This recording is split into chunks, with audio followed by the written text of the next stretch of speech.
Kampuni ya Morogoro Sugar inamiliki eneo lenye mashamba 9 katika halmashauri ya wilaya ya Morogoro yaliyopo vijiji vya Gomero, Nyarutanga, Dakawa,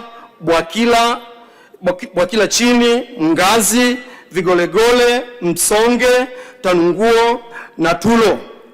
Vijiji vyote hivi vyenye ukubwa wa jumla ya hekta 3632.25. Eneo hilo limepangiwa matumizi ya kilimo cha miwa kwa ajili ya kiwanda cha kuzalisha sukari. Mashamba hayo yametolewa kwa TISEZA kwa hati zilizosajiliwa kwa namba 7312, 7315 na 7311 kwa ajili ya shughuli za uwekezaji. Mgogoro katika eneo hili unatokana na baadhi ya wananchi kuingia na kuanza kufanya shughuli mbalimbali katika ardhi inayomilikiwa na kampuni ya Morogoro Sugar kupitia TISEZA. Mheshimiwa Mwenyekiti, katika hatua mbalimbali katika kutatua migogoro ya ardhi baina ya mwekezaji na wakulima na wafugaji katika maeneo hayo niliyotaja, hatua zifuatazo serikali imechukua.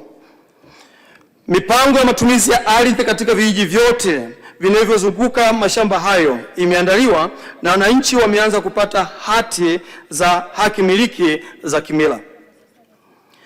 Kamati inayowashirikisha wananchi wa vijiji husika na viongozi iliundwa kwa ajili ya kuwezesha utoaji wa mrejesho kwa wananchi kuhusu hatua zinazofikiwa katika utatuzi wa migogoro.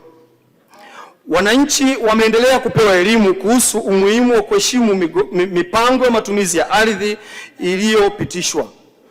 Na mwisho lakini si kwa muhimu, viongozi wa vijiji wanaowauzia wananchi ardhi ndani ya eneo lililotolewa kwa shughuli za uwekezaji wameendelea kuwajibishwa.